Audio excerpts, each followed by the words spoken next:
Jadi presiden teh. Alah, ubur-ubur ikan lele. Udah ngawur obrolan kita, Le.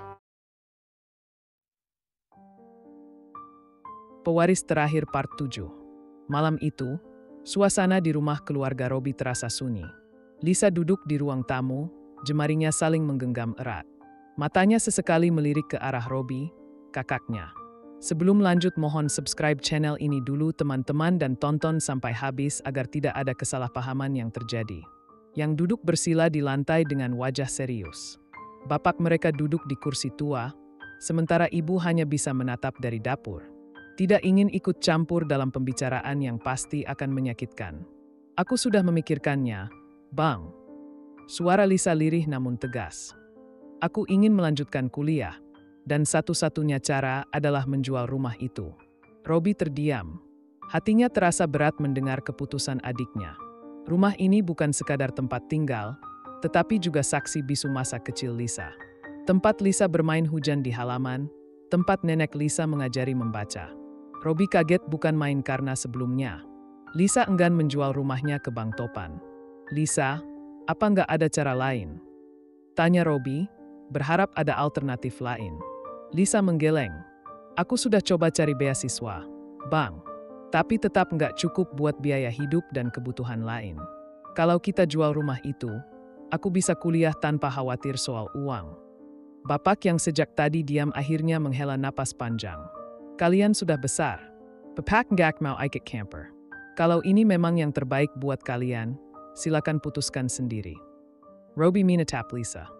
Ada kebanggaan dalam dirinya karena Lisa berani mengambil langkah besar demi masa depannya. Tapi di sisi lain, ia merasa ada sesuatu yang akan hilang selamanya. Dengan berat hati, Robi akhirnya mengangguk. Kalau itu yang terbaik buat kamu, aku dukung. Lisa tersenyum haru, matanya berkaca-kaca. Keputusan sudah diambil. Beberapa hari kemudian, Robi menawarkan ke Bang Topan. Dengan harga yang cukup tinggi. Orang itu adalah Bang Topan, seorang pria yang dikenal baik di kampung. Meskipun dulu sempat terlibat dengan dunia kelam. Kini, ia tinggal di rumah DHOT sementara menunggu transaksi rumah itu selesai. Saat mendengar tentang rumah yang akan dijual, Bang Topan langsung tertarik.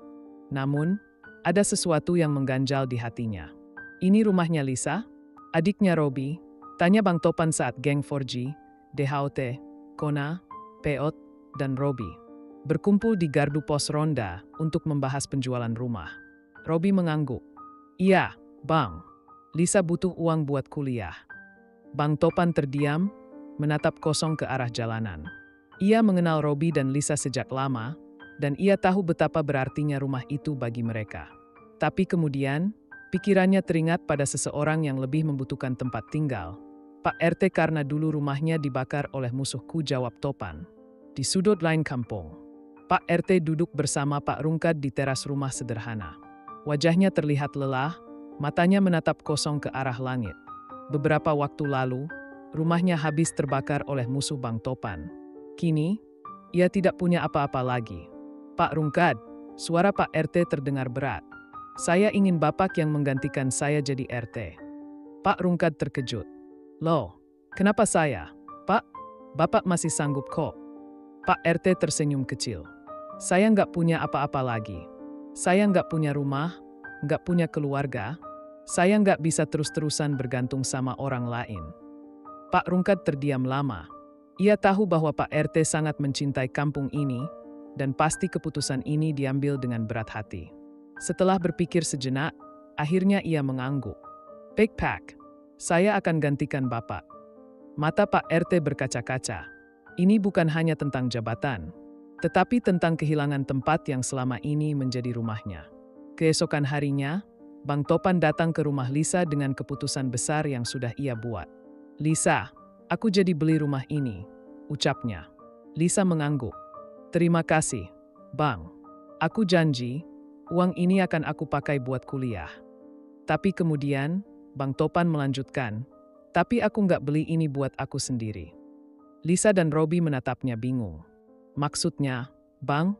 Tanya Robi. Aku mau rumah ini jadi rumahnya Pak RT. Ucap Bang Topan mantap. Lisa menutup mulutnya, terkejut.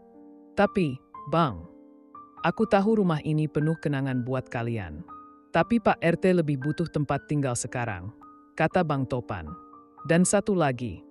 Ia menarik napas dalam. Aku mau jadi anak angkatnya Pak RT. Semua orang terdiam. Pak RT yang kebetulan datang langsung menangis. Nak, kamu serius? Bang Topan mengangguk. Seumur hidup aku nggak pernah punya keluarga yang benar-benar peduli sama aku. Pak, aku mau punya ayah, dan aku mau ayahku adalah orang sebaik Bapak. Pak RT tak bisa menahan air matanya.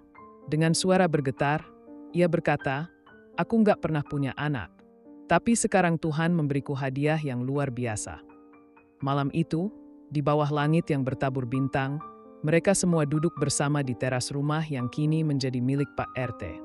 Lisa merasa lega karena mimpinya untuk kuliah bisa terwujud.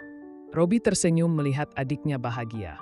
Bang Topan akhirnya menemukan keluarga yang selama ini ia rindukan. Rumah itu mungkin berpindah tangan, tapi kehangatan dan kasih sayang tetap ada. Di antara tawa dan haru, Pak RT menepuk bahu Bang Topan dengan penuh kebanggaan. Mulai sekarang, kau anakku. Rumah ini rumah kita. Dan malam itu, untuk pertama kalinya dalam hidupnya, Bang Topan merasa benar-benar pulang. Malam semakin larut, namun suasana di rumah Pak RT masih penuh kehangatan. Bang Topan duduk di samping Pak RT. Sesekali melirik ke arah pria tua itu yang masih belum bisa berhenti tersenyum.